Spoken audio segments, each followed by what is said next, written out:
Hello everyone, welcome to the show. My name is Amanda Ostrander. I am a teacher-turned-homeschool mom, and this is Raising A to Z, a place where we talk all things homeschooling. And it's been a while since I've done a term update or let you know exactly what's happening in our homeschooling. And so that's what I'm going to give you today. We're going to do a term update. Everything that we have done in our homeschooling life from January till now.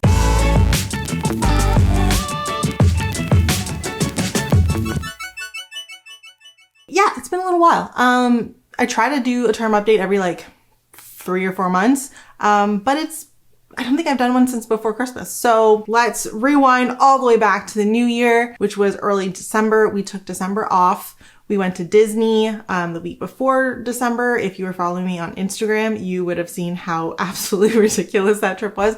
We had so much fun, but the getting there and getting back was a whole ordeal.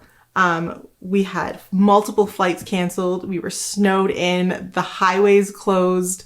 We were supposed to be back on the 23rd. We didn't get home until the 25th. We woke up Christmas morning in a hotel in the middle of nowhere with nothing to eat. All the restaurants were closed. It was a whole ordeal. We loved the trip itself though. We had so much fun, but it was a little bit chaotic, and my kids have asked that we never travel just before Christmas ever again. Because as much fun as they had in Disney, they did miss out on having kind of that Christmas morning. They felt like it was a little odd because we were driving through a snowstorm trying to get home on Christmas Day. But we had so much fun in Disney. We did the Hollywood Studios with the whole big Star Wars world. If you follow us, you know that we are Star Wars fans to the nth degree. And so we spent a lot of time there. We saw some shows. We did Animal Kingdom and the safari there. And we also did, obviously Magic Kingdom, because how do you go to Disney without Magic Kingdom? We had so much fun. The kids loved it. We also did Disney Springs, which was a total surprise, but we had a lot of fun there too. Yeah, we had a lot of fun. We enjoyed our Christmas break, and then come January, we were ready to jump back in. So January, we started our theme for the month was artists, and we were going to study historical artists and different, look at their different art styles. And that was our plan. And I started with the Gather Round curriculum, because Gather Round has an artist unit. So I thought it would be a great way to try it out, see how it was. I have a full review on that. If you guys are really interested, I'll put a link over here. It ended up not being for us. And so I ended up switching to something I found off Teachers Pay Teachers, and it totally changed our month because first couple days were rough. So that's what we did. We did a new TPT unit. We also had some Professor Noggin games, an artist game. And we used that, and my kids absolutely loved it. We put that in the morning basket, and it was fantastic. January was also a time when a lot of things started up again. So we started up with our gymnastics classes started. We started another round of choir for Easter, in preparation for Easter, I should say. And then we also started Girl Guides again. And when we originally started Girl Guides back in the fall, it was our first time doing it. We found a troop that was about 30 minutes away. It was the closest troop to us. And so we signed up for that troop. It was every other week. It was a full price registration, but you're getting it every other week. And we were having some issues. From what I hear, that's the thing with Girl Guides. If you have great troop leaders, it's awesome. If you don't, And so we were going to it, and my plan was just to finish out the year and then see if I could convince the kids to not do it again, because it basically just seemed like it was very unorganized. The communication between the leader and the parents was very bad. And it basically seemed like we were just going there to do crafts. But then in January, a friend of my sister-in-law's started a troop locally, literally down the street from us. And so I transferred the girls over to that troop because A, it's literally down the street, and B, it was every single week. And that has been a huge game changer for us. It's just been again, good troop leaders, great troop.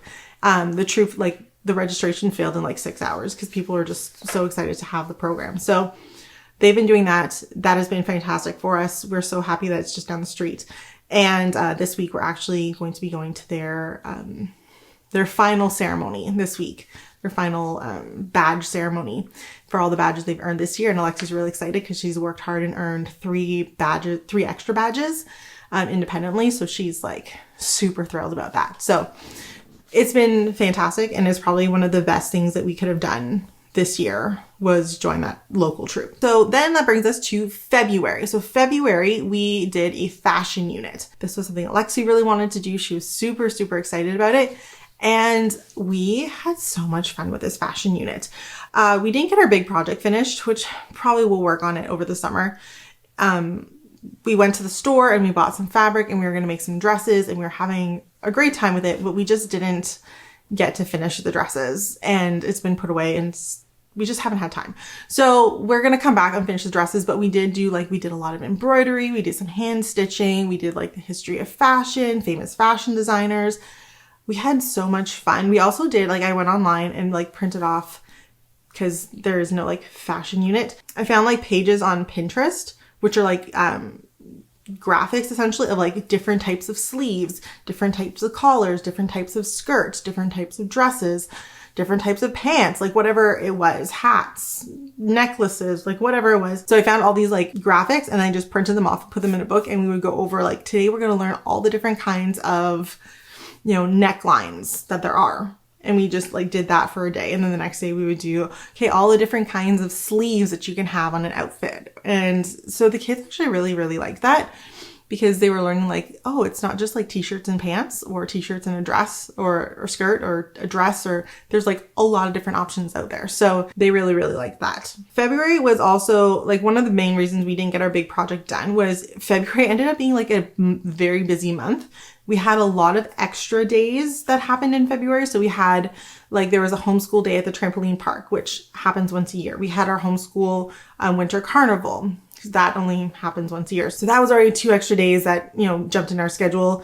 We also had some appointments. So we had our hearing test and stuff like that. So February got super, super busy, and considering it's a very short month, it just filled up quickly. But yeah, summer's coming. If it's a rainy week or day, maybe we'll pull out the sewing machine and try working on our dresses. I have all the fabric, so it's not like it's a big deal, but yeah, we'll work on that this summer, I think. And then March came. If you watched my video last week when I was using this and this, my Central Homeschool Planner, to plan out next year, you will have heard that I cut back on the number of units that I'm doing in the new year. And so the reason is I noticed that like there's always 1 month where we just don't get enough done. Like everyone's sick, something happens, and we just don't get anything done. March was that month. March was the month where we just had so many things that came up that we hardly got through our unit. So with February being so busy, I found that the first half of the month we were exhausted and we were tired and we were sick. And so we didn't really get a lot done.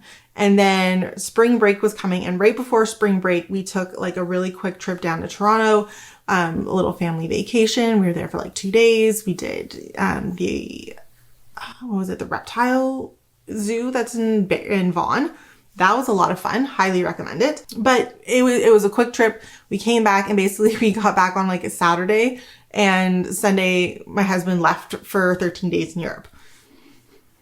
So he was chaperoning a high school group field trip to Europe for 13 days. They did like 5 countries. It was insane. He had a lot of fun, but it was 13 days of me being alone with the kids. And so that was a long haul for us. It was the longest we've ever been separated. So it was a bit of an experience. And so it was a little bit, just trying to get through the days because there was no relief coming. We were just on a different schedule, right? And so by the time we actually like got to doing our electricity unit, which was the theme of the month, we only really kind of did something and like dove into it for maybe 10 days, not even 10 days. And for all the things that I had wanted to do with it, we never actually got to do it with it. So we'll probably do electricity again in the future, but it helped me realize that like I plan too much and maybe I can come back and give us a little bit more flexibility.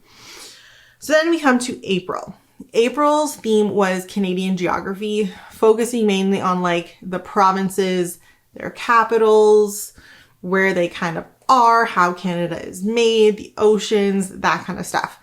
And I know that sounds really boring. Ironically, my kids thought it was like so fun. They loved it. So we had this unit, we would work on it every day. It was something I found off of Teachers Pay Teachers. We also had a Professor Noggin. In case you didn't realize, we love those. We had the Professor Noggin Canadian Geography, and we kept that in our morning basket. And that was just like a highlight of our day, was just learning about different places in Canada. And so that was just a really fun unit. My kids really, really enjoyed it. And I think it's just kind of gave us a foundation now of like where things are in Canada, so that we can kind of like talk about history a little bit as we move forward, like so that they know when I'm saying like, oh, these, you know, next year when we do Indigenous people, we're like, oh, we're talking about the Indigenous people of the plains and of the prairies. The prairies are, you know, Alberta, Saskatchewan, Manitoba. That's this area here in Canada. And so that will help them kind of understand where we are talking about. So that was kind of my reasoning for wanting to do that before we did anything else. But yeah, they loved it. And they actually asked about it all year. I have no idea why they were so excited about it, but they did. So whatever, follow their interest, right? We also in April wrapped up our church choir. So I run a children's choir at our church, and we had 2 performances, one on Palm Sunday. I was going to say Good Sunday, but that's not the right word. Palm Sunday, and one on Easter Sunday. Lexi had a big solo on the Easter Sunday performance. She nailed it. And Zoe smacked the kid next to her on Palm Sunday with her palm repeatedly through the entire performance. So, you know, we win some and we lose some, right, guys? So as much as fun as I love choir and my kids love choir, we really did enjoy it being done and having kind of an extra night to ourselves. So yeah, and so we're relaxed. We're taking the summer off, and then we'll come back for Christmas. And yeah, I've already started picking Christmas songs. I know that sounds crazy, but I've got 3 down. I got 1 more I gotta pick. We'll figure it out. When it came to May, we had our theme be habitats and like biomes. So we looked at different habitats, like a forest habitat, a desert habitat, an Arctic habitat, an ocean habitat. We had different habitats, and we looked at what made them each unique, what kind of animals live there, and how animals had special adaptations to live there and how that worked for them. And Zoe picked this. She wanted to know where animals live. Sometimes you gotta take what they say and find what it is. And so we did this habitat unit, and first off, Zoe loved it. Alexi really enjoyed it too. But Zoe's my animal girl. Like she's my animal kid. And so she really, really enjoyed it. We read A Wolf Named Wander. We read a lot of books, but A Wolf Named Wander was definitely I would say one of our highlights of the year. It just went so well with our biome unit. And I will say there were some parts where my kids cried, and I know some people don't like that when kids cry in books because they're sad or whatever the topic is. I'm not against it. I think it's okay. And so I would recommend it if you don't like your kids crying when, like, spoiler alert, the wolf's dad dies because they're attacked by another pack. Like, if that's something that, you know, your kids are going to get upset about. Mine did cry. It did upset them that his dad died. But I also think like that's emotional growth and learning, and that's what happens in life, right? So yeah, I would recommend it though. It was so good, and it's based on a semi-true story. It's based on like the tracking patterns of an actual wolf that was wearing a GPS collar and went and basically repopulated. He traveled and then ended up kind of like repopulating an area that hasn't seen wolves in like 60 or 70 years. It was crazy, but it was a great story. And so we really enjoyed it. And as our like big project for that unit, I cut shoe boxes from a shoe store. I just went in and said, do you have any extra shoe boxes? And they gave me some, and we made them into like little dioramas. And so the kids like each made their own. Lexi made like a wetlands pond kind of like habitat, and we put little animals in there that we have like little plastic animals, put them all around. Zoe did a forest one, and they love them so much. Zoe's asked to make more. So the next time I go to town and go to the shoe store, I'll be picking up more boxes so that they can make more biomes, I guess. Zoe just likes to play with it now. Now that it's done, she's like, it's like a little stage for her. So that was a huge hit. I highly recommend it. And it was like super cheap because we just used cardboard and construction paper and paint and whatever we had around the house to make them. So yeah, it was a great project. My kids loved it. And that brings us to June. June, our theme is plants. It's kind of nice to have something like plants to wrap up your like unit studies of the year, because, you know, we get to spend more time outside and we get to like just relax, and I can do the plant unit by teaching my kids what we're planting in the garden. I can have them help me plant seeds and weed and all those kinds of things and talk about plants and seeds and bulbs and all those kinds of things as we're actually gardening. And so that's what we're doing. We're also reading The Secret Garden, and eventually we'll watch the movie. We're having fun. It's kind of like a loose wrap up to the year. We have soccer running right now, which is a lot because it's 2 nights a week that we have to be at the soccer field. It's not too bad because our league is fantastic. It wraps up at the end of June. Like I think the 28th or 29th is the last game.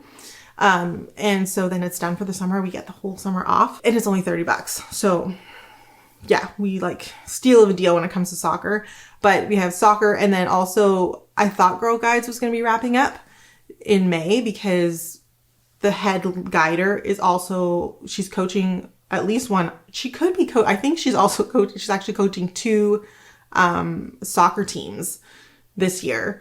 So I figured she wouldn't be like doing both, but no, she is. So we're doing soccer 2 nights a week and Girl Guides 1 night a week, which is a lot for us, but it is what it is. And then it'll be done. And then we'll have the whole summer to relax. So that's kind of like the rough rundown of how our last 6 months have gone. We've had some like really good things happen. We joined a new co-op kind of in the late fall. We started going every now and then, and it's become much more regular for us. We've really enjoyed going to this co-op, and we recently moved the co-op to a different location, which is a little bit closer, but also has like a lot more options for us and the ability to like do what we want a little bit more. It has a playground, it has basketball courts. It's like a little like community clubhouse kind of thing. And so it just gives us some more like space rather than being in a little room in a church basement, or like not a basement, but like the back end of a church. So we have a little more space, we have some more options. And so that has been going really well. And that was the co-op that we ran a homeschool curriculum sale with, where we did like exchange, you could come and sell your used curriculum.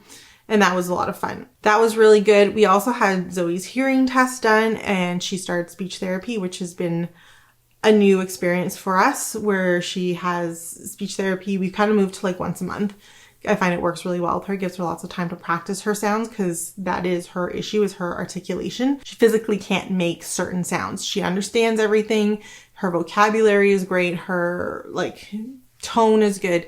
She just isn't able to make the sound. So it gives her lots of time to practice her sounds, but it also means she has a lot of homework. So we practice that a lot, but it's been something new for us this year that we weren't really expecting. And then it's going to be something that we're going to be continuing into the new year and really focusing on that with her. So we had that.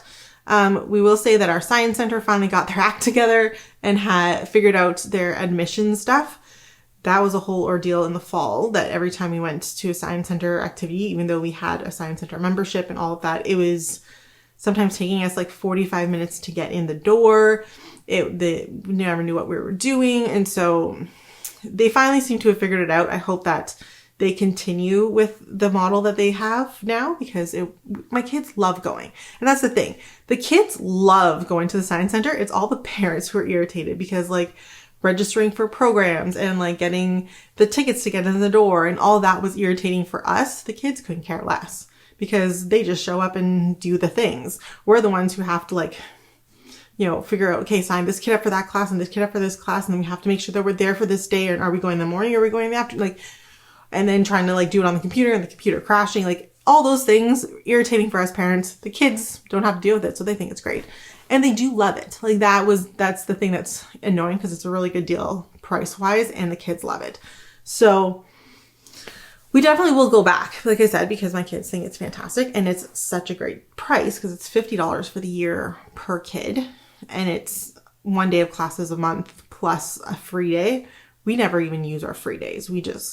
I think we use 2 free days the whole year, because just going once a month I find is a lot for us. So we will go back. I hope they keep it all organized like it is now and they don't have to like reinvent the wheel. But yeah, those are things that happened this term. It was a really great term. We're ending on a really good note. My kids are excited in terms of like how the year has gone, and they're already like bugging me to see what we're going to be doing next year. But now it's time to move on to like our summer plans, and to find out what those are, you're going to have to watch next week. So thank you so much for watching. If you want to get your own homeschool planner, like I was talking about earlier in the video, I will put links for these down below. These are fantastic planners designed by me to help homeschoolers get organized and stay organized. And if you want to see what we're doing and how soccer and speech therapy and plant unit study and how all that's going, you'll definitely want to follow me on Facebook, Instagram, and TikTok.